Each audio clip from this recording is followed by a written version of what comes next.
there, right there. Hey y'all, Lady C. And D so bad. Oh, she's so bad, y'all. Can't y'all tell? We are in Shop Talk today, talking about brand image and control. Yes. And this is a whole nother vibe, D. Mm-hmm. We bringing this to the station, y'all. We gotta bring this to the channel because we gotta keep upgrading these shows. And now we up in here talking about hair, beauty, fashion. We actually gonna be staying on hair for the most part today, right? Okay. Image. Yes, image. Image. If the image ain't where the image needs to be, it's gonna be some damage control. Definitely. Now, coming from the administration side, damage control is very important. You know what I'm saying? We have to keep all of the fragments and stuff down, and that's how it is in the hair industry. Yes, you always want to look up to par, like Oof. especially if you're in media, you're gonna be on camera. You want to look amazing. Who wants to be caught slipping? Nobody. Yeah, nobody. You know what I'm saying? And I really am taking some notes. Like, I learn new stuff every single day. I don't never really get comfortable in my position or my time of being in something. Or to learn something new. Yeah, we gotta grow. We gotta grow. And as you can see, I'm evolving too with these different styles. And D, tell them who you are and what your business do. Okay, I am D So Bad. I am the owner and operator of Hair Fanatics Beauty Lounge. I am a hairstylist. I am a wig maker. I am an entrepreneur. And I do everything except braids. I do. But you still braid pretty good. Yeah, I still braid good. I started out as a braider. I just cannot do it anymore. It's way too time consuming. Yes. But we need that quick stuff now, right? Yeah, okay. Quick and cute. That's it. So, yeah, I do braids, all things weave. No, I don't do braids, but I do all things weave. Wigs, sew-ins, quick weaves, ponytails. I also do, with your natural hair, I do silk presses, treatments, trims, everything pretty much. I know how to do everything.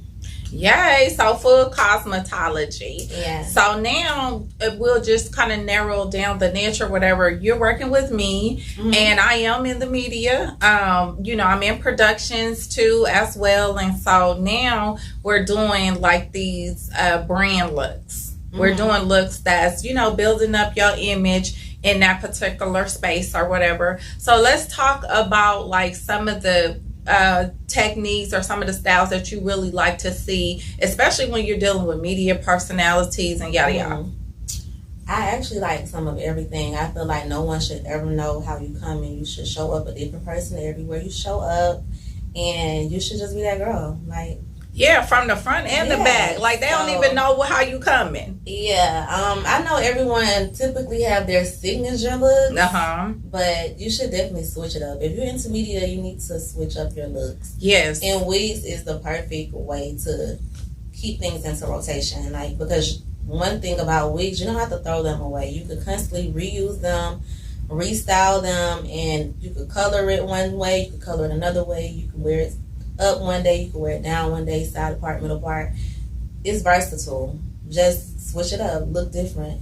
Yeah, and you got me in the switch up, and I'm loving the switch up. I'm actually embodying it because I'm normally not a wig wearing woman. I like U parts, right? Until I met you. So like when you first put that first wig, when I came in, I was like, that's mine. Like, I knew, remember? I was like, like, that's mine. And then when you put it on my head, it became me. I was like, I'm not taking this off. How much do I owe you? Because this is mine. What I can say about wigs, they have evolved so much. People used to like down talk wigs a lot, but they have evolved so much, and it's so convenient. Like, say for instance, if your man called and said he's outside and you got your little Meek Mill braids in, all you gotta do is snatch your wig out the closet, put it on you bad. You just looking proper, you know? So it's so convenient. If you need to run to the store, you slip your wig on and you go about your day. That's exactly what I'm doing, your y'all. hairstylist canceled on you. Don't panic. Go grab your wig from up under the sink. Yes. Yes, and I think investment. It really is an investment. And speaking of money, we want to talk about like, how do we pay for this? You know what I'm saying? Because a lot of times you'll find certain people like, okay, doing the same thing over and over again. And that's probably because they can't really afford it, or they haven't taken time to put it into their budget. Like in everything that I do, I basically do budgets. I create budgets and make the budget actually work for each party that's involved, right? Yeah. So how does that work, doing the private services on set, dealing with people that's in that lifestyle, because they come pretty often? Yeah, okay. So when it comes to budgeting, your hair is a part of your self-care. That's a part of hygiene. That's a part of you. So it should definitely be in your budget. And when it comes to paying for it, you can. Oh, look, I was just looking like real close. I'm checking out my bangs. Y'all see that two-tone right there? That's like perfect color going in there. Yes. Okay, so when it comes to financing, there's an option on my website where you can purchase and pay the payments in 4 increments. They're bi-weekly. So you will order the wig, you get the wig, and then you pay it off. You could go ahead and have the wig, it's in your possession. You could get it installed and, pay it over time, bi-weekly, whatever fits your budget. And just buy the wig that's in your budget. Right, yeah, for sure. Start somewhere. Yeah, start somewhere. I tell most of my clients that's new into this, get you a straight wig and get you a curly wig and alternate the two. Yes. When you feel like you want to switch it up a little bit, add some color. Yes. And so I could actually bring a one colored wig to you and say, hey, I want another color. Yeah, you could say you want to add an ombre on it. You could add some highlights. If you want a full color, just switch it up. Yes. And just start. That's a way to start your collection. Okay. So, and then wigs are reusable. So you don't have to throw it away after you wear it. Because if you really think about it, the money you spend on buying hair and getting it installed is going to add up to the same price of hair, because once you finish with that hair, you're going to get rid of it. Yes. The wig, you don't have to get rid of it. You keep it. Yes. And you just redo it. For sure. And just get your maintenance checkups. Okay. That's what I do. Ladies see, right?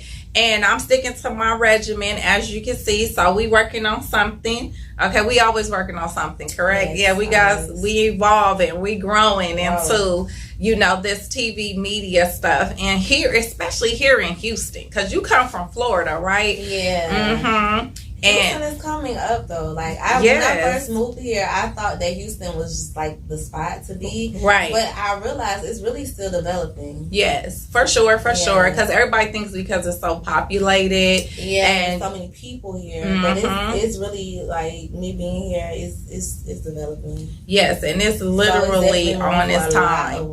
Whole bunch of growth. Yeah. Untapped access market. So that some of this stuff is not important to people because they think like, oh, okay, we come from different places. Like I come from LA, and I really think that LA is about 10 to a couple more years up on Houston, but it doesn't feel like that. Especially South Florida, like you can't come down there looking busted. No, you gotta step up your game. Especially if you're talking about your always lights, camera, action, because we were talking about that earlier about how there's certain lights. Y'all see these lights? Like you see the palm, you see the nerves of my hands in these lights. Yeah. And these certain lights that, we're coming with, they catch all the imperfections. Yeah. You definitely don't want to be caught slipping.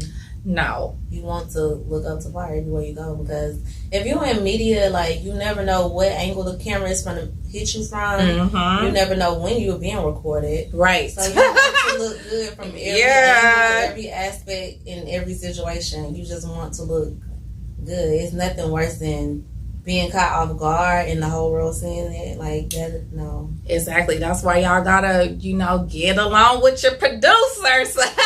Because when your producers are editors too, don't take that out of there. They get ready to go ahead and create a storyline. And now you're gonna be frowning for real. Like, oh my God, they hating on me. No. Oh, you got caught slipping. You got caught slipping. That's the way you showed up or whatever. And so that's what they wanted to put into the script, and that's their job. You feel what I'm saying? So that's something. And with hair and makeup, you can't really. You can be cheap, but you can't be cheap. Yes. Because if you be cheap, you're gonna look cheap. Yes, quality so over quantity. It's really best that you get in good with your hairstylist or your makeup artist. You network, and you know, I scratch your back, you scratch mine, and you know, you just make your budget work for you. Right. Or just, you know, make that investment, and like I said, switch it up. For sure. Make use out of that. If you got one wig, no one should be able to notice that's the same wig every time you put it on because you can't tell, girl. No, this ain't the same one. Don't start nothing. Switch it up. Yes, for sure. The switch up is good. You know, for me, I am over 40. Okay, well over 40. And I used to be like a certain standard length. Okay, now there's something about blonde when it comes to me. Blonde is like, I feel like I'm really a blonde in some other life, you know. But I used to do like one standard length. You know what I'm saying? And that don't work for me no more. You know, being over 40, I'm a classy, you know, elegant woman. I want length. You know what I'm saying? That's what my husband likes, the inches, girl. So that's what I've been growing into, you know, and once you try it, it's not a sin. It's not a crime. It actually, you know, give you another type of inspiration, empowerment to what you're doing in yourself. I think you should just build a relationship with your stylist and let them do their thing, and you just... Now that part is really vital. You gotta be open to doing different things because... Trust your stylist. They're not gonna have you looking stupid because if you look stupid, they look stupid because you are...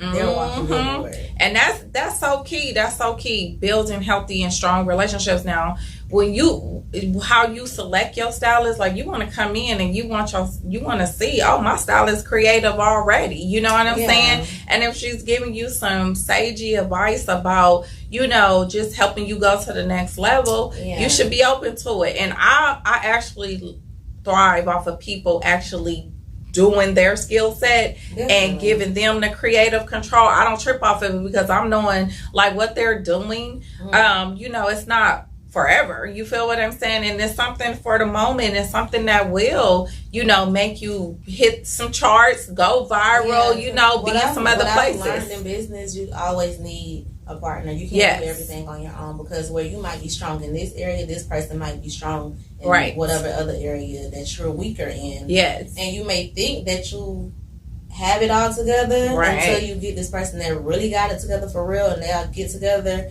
And you have to be something great. So for sure. You may think that you look good with this hairstyle and this hairstyle only. But then when this person come along, like, oh, you should try this, you should try that. Yes. Now people are always going to be looking forward to seeing how you coming next because they know you gonna step, you gonna bring it. Yes. Keep so looking. Don't be closed-minded. You got to be open. Be open. And usually, like, if you're trying something new, 9 times out of 10, you're not gonna like it off rip. You're gonna look in the mirror and be like, it's cute, but I don't know if it's me. Yeah, you need to grow into it. Yeah, but then when you go to your event or whatever and you get so many compliments, you're like, okay, yeah, girl, what's next? I got so many compliments. That is true. And it's because if you're a stylist, you have an eye for certain things. If you're in a certain outfit, I'm like, okay, you need to wear this hairstyle with this outfit. I have an eye for that. Yes. And I don't want to be the type of talent that micromanage, right? Yeah. So when I'm talent, you got to trust the people around you. You got to trust your stylist to say, hey, okay, this ain't flowing this way. They can walk up to you and change it real quick. And you ain't even tripping because you in your element, you know. Yeah. So that is a good collaboration. Okay, y'all. So we are here on Brand Control, Brand Image. I'm with D. As you can see, we are chopping it up in shop talk, honey. And she got these hair stares that's coming. Y'all gonna be staring like, oh, is that lady? See, that's me. That go with my brand. If I have anything to do with it, you girls gonna have to step your cookies up. All the way through. No Oreos allowed. No. Yes. Okay, so we gonna come back. This is just the tip of the iceberg of a conversation. Because I do want to look into Dee and her skill set and her business. As you can see, look at these wonderful wigs and displays that she have back here. We're going to do another segment where Dee is going to really talk to us about the different designs of her wigs. What is some of, not all of her recipe, but what's some of her recipes when it comes to styling her wigs custom and making them flawless. All right.